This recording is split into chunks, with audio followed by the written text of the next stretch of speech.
Баттарыңызға қайырлы күн. Бүгін сіздер YouTube'ға қалай логотип жасау керектігін және қалай шапка жасау керектігін үйренесіздер. Ақшаға емес, тегін тұрған құрал арқылы. Түсінікті ғой? Сонымен кәнекей бастайық. Ол үшін біз тегін бір сайт бар, Canva деп аталады. Ол сол Canva-ға кіреміз. canva.com-ға кіреміз. canva.com-ға кіргеннен кейін сіздерге осында ашылады. Мысалы, сіздер біреулеріңіз тіркелмеген болыңыз, соған міндетті түрде тіркеліңіздер, бағана почтаңызбен паролін жазасыздар, и все, сіздің нелеріңіз ашылады. Дәл осы жерде неше түрлі дизайндар бар. Мысалы, қараңыздар, мына жерде айтып тұр, миниатюра для YouTube деп тұр. Бұл деген сөз сіздердің YouTube-тағы баннер бар ғой, бағана YouTube каналдың баннері. Соның тегін тұр, соны жасауға болады. Ең бірінші біз каналымызға не керек? Әрине логотип керек. Логотиптің 3 жолын айттым. Біріншісі, өзіңіз суретіңіз қоя салуыңызға болады, без проблем, кез келген жолда. Екіншісі, бағанағы интернеттегі кез келген өзіңіз видеоңызға байланысты, өзіңіз каналыңызға байланысты бір сурет алып қоя салсаңыз болады. Мен сабақта айтқам. Үшіншісі, ол өзіңіз қолдан логотип жасау. Оны қалай жасайсыздар? Осы Canva кірген кезде осы жерде сіздерге неше түрлі дизайндар ұсынады. Соның ішіндегі логотип деген бар. Осы жерден қарасаңыздар, міне логотип деген не бар? 500-де 500 деген. Осыны ашасыздар. Осыған кіресіздер. Осы жерден бір кез келген бір неде тұрады, бесплатнылар бар и платнылар бар. И соның ішіне сіз бесплатны таңдап аласыздар, и все, соны таңдап аласыздар. Мысалы, уақыт кетірмеу үшін неде бір әдемі бір дизайндағы біреуін тауып алайық. Мысалы, мен мына дизайнды алайын мысалы. Осы жерге мен не деп жазам? Мысалы, каналым аты Сапар деп қояйық. Мысалы, Сапар деген мысалы. Неде футболный клуб екен, бірақ енді мен YouTube деп қойын. YouTube. Ең бастысы мына нәрседе тек қана анық сіздің канал не туралы, сол каналының аты анық көріну керек логотипте. Андай быжырлап ішіне неше түрлі сөздер қойып тастауының вообще қажеті жоқ. Ең бастысы сенің логотипің анық болып көріну керек. Мінекей менің логотипім тұр, жасалды. Ең бастысы енді осы оқылу керек алыстан сәл. Сол үшін сәл үлкейтемін мына логотипті. Немесе мына шрифттің үлкендігін үлкейтемін. 64-ке қояйық. Жоқ, сәл кішкентай 80-ге қояйық. Мынау сәл үлкен енді. Мінекей осы сияқты бір логотипті қоясыздар, өздеріңіз ұнаған енді әрқайсыңыз не алмақ. Осылай сіздер кез келген жағдайда осылай редактор етіп, өзгертіп, өздеріңіз ұнағандай бір дизайн жасап, логотип жасап аласыз. Дайын болғаннан кейін қазір уақыт кетірмей ақ қояйық. Одан кейін жерде скачать деген бар. Сол скачать дегенді басасыздар. Осы жерде PNG деген вариант бар, соны таңдап, и скачать деген басасыздар. Одан кейін скачать етіп болғаннан кейін мінекей сіздің файлыңыздың тұрған жерін анықтап аласыздар. Қараңыздар, загрузки и загрузки Сапар деген PNG тұр. И не істейміз? Бағана біз ашылған YouTube каналымыз бар. Мына YouTube каналымыз бар. Енді осы YouTube каналдың логотипін қою керек. Логотипін қою үшін мына жерде сол именно логотип тұратын жерге жақындатсаңыз, суреттің сурет тұрады. Белгі шығады. Соны басамыз. Осы жерде изменить деген бар. Сол изменитті басыңыздар. Дәл осы жерде загрузить фото деген бар. Соны басамыз. Оны басқаннан кейін сол бағана папка тұрған жермен загрузки, осының үстіне астына түсеміз, бағана енді тауып аламыз логотипті. Так, Сапар деген логотип, аты Сапар деп тұрады. Міне тұр екен. Сапар таңдаймыз. Мінекей Сапар деген логотип қойылды. Не істейміз? Мына жақта көкпен жазылып тұрған готово деген бар. Сол батырманы басамыз.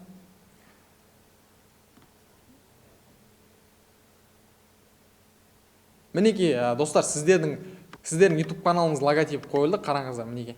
Сапар. Байқадыңыздар ма? Енді бізге не керек? Логотип қойылды, енді не керек? Әрине, шапка керек. Шапканы да тең жасауын жолы. Ол үшін біз дәл бағанағы Canva-ға кіреміз. Осы жерде байқасаңыздар, мынандай бір бөлім бар. Создать дизайн деген бөлімде оформление канала YouTube бар. И астында байқасаңыз размерін көрсетіп қойған. 2560-та 1440. Осы дизайн таңдаймыз. Осы жерден біз өзімізге керек бағана шапканың несін тауып аламыз. Бұл жерде қараңыздар да, мысалы бір мына дизайн таңдай болайық. Мысалы, шапканы таңдай болайық. Загрузка мінекей.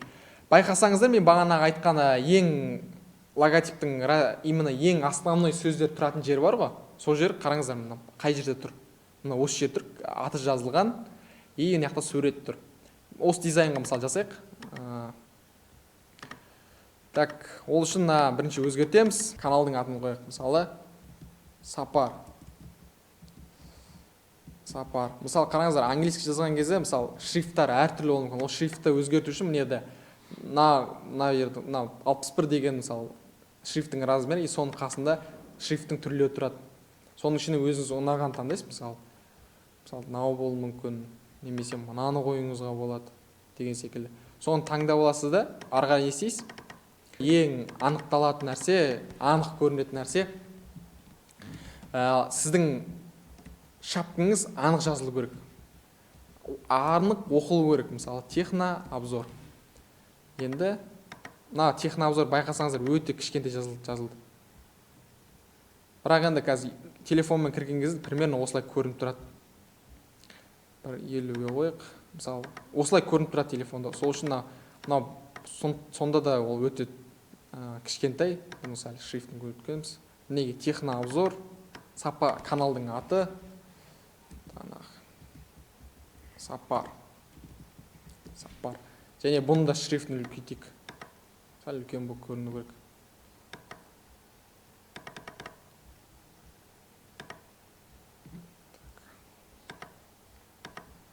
Неге көрдіңіздер ғой да? Сіздердің шрифттарыңыз оқылған кезде, одан кейін мына жақтан тексттер қосылып тұруы мүмкін, оны ажырату үшін егер осы текстті бассаңыз ғана жеткілікті. Разгруппировать дегенді. Осыны басамыз, одан кейін мынау артында тұрған фон тұр. Енді мынау артында тұрған не бар ғой? Жазудың фоны. Соны үлкейтсек те болады. Одан кейін мына жерде мына суретті ауыстырсақ та болады. Оны қалай ауыстырамыз дейсіздер? Мінекей. Мына сурет қойылып тұр ғой. Ол суретті біз басамыз да, мына жақта біз загрузка деген жер бар.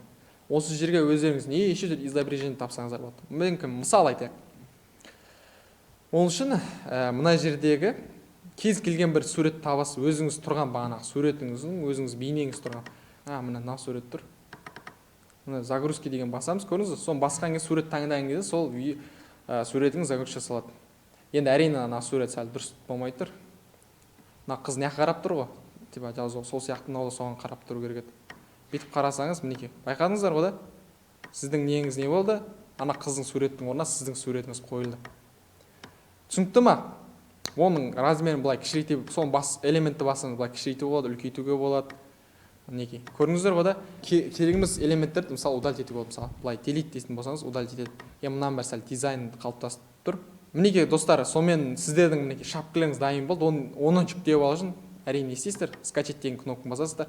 Бағана загрузить изображение деп тағы бір мысалы техниканың бір суретін қойып қойсаңыз болады деген секілді әртүрлі. Өздеріңіз қалаған бір кез келген бір суретті қойып қойып, яқа PNG вариантта. Енді әртүрлі. Техниканың, телефонның суретін қойып қойыңыздар, мысалы PNG. И соны қойыңыз, енді әркімнің өзінің фантазиясына байланысты. Түсінікті ғой? Енді одан кейін скачать деген кнопканы басамыз, и все, сіздерге байқап отырған тест жасап беріп отырмын, қалай жасау керектігі жайында, қалай изменить ету керектігі жайында. Сіздер жирный деген бассаңыз, мінекей жирный болды, бағана айтқан жирный. Жирнийді басып өшіріп тастасаңыз, ол да болады деген секілді. Түсінікті ғой? Мынаны да қайттан қашамыз, показать папки деген басамыз да, ол қайда тұр папка. Яғни загрузки деген папканың ішінде тұр. И біз не істейміз? Бағана біздің YouTube каналға кіреміз да, бағана шапканы қосу үшін настроить вид канал деген бар, соны басамыз. Соны басқаннан кейін біздегі нерде не шығады? Байқасаңыздар. Мына жерде қаламның суреті тұрады, соны басамыз. И изменить оформление канала деген бар. Осын басамыз да, осы жерде көк кнопканы басамыз. Компьютердің таңда деген. Осы кнопканың ішінде бағана загрузка деген папканы тауып аламыз мінекей. Сол папкаға кіргеннен кейін сол бағанағы біздің жасаған баннерімізді тауып алайық. Так, мінтір. Басамыз.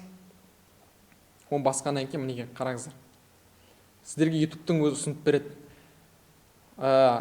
Өзіңіз ноутбукта былай көрінеді, ТВ-да, жалпы телевизорда былай көрінеді, ал телефонда былай көрінеді. Телефонда байқасаңыздар, мінекей жазуы тура ровно тұр, байқадыңыздар ма? Телефонда көрсетіп тұр, саған осылай көрсетеді дейді. Егер сіздердің жазуларыңыз, оқылу керек деген элементтер мына сыртқа шығып тұрған болатын болса, егер нердің өзін көрсетеді, онда сіз ол баннеріңіз дұрыс жасалған жоқ. белгіленген размерден асып кетті, сондықтан да соған мән беріңіздер. Одан кейін дәл осының бәрі ровно болғаннан кейін ғана жерде жасыл кнопканы басқан таңдау деген батырма басамыз, выбрать деген басамыз. Одан кейін мінекей қараңыздар достар, сонымен сіздердің каналдарыңыз мінекей ашылды, сохранить етілді, сіздердің жалпы айтқанда логотипіңізді және шапкаңызды бәрі жасалды. Мінекей сіздердің каналдарыңыз дайын. Мінекей достар, сонымен бүгінгі видеода қалай тегін логотип жасауды және қалай тегін шапка жасауды үйреніп алдыңыздар. Барлығы доступны, ақшаға тұрмайды, кәдімгідей барлығы тегін нәрсені жасап алдыңыздар. Енді келесі сабақта сіздер дәл осы канвамен қалай баннер жасау, яғни сіздер ютубта видеолар қарап отырсыз, соның сыртында өздерінің оформление жасалған өзінің баннерлері болады, соны қалай жасау керектігін үйренетін боласыздар. Сонымен достар, келесі кездескенше қош сау болыңыздар. Келесі сабақта жолығайық.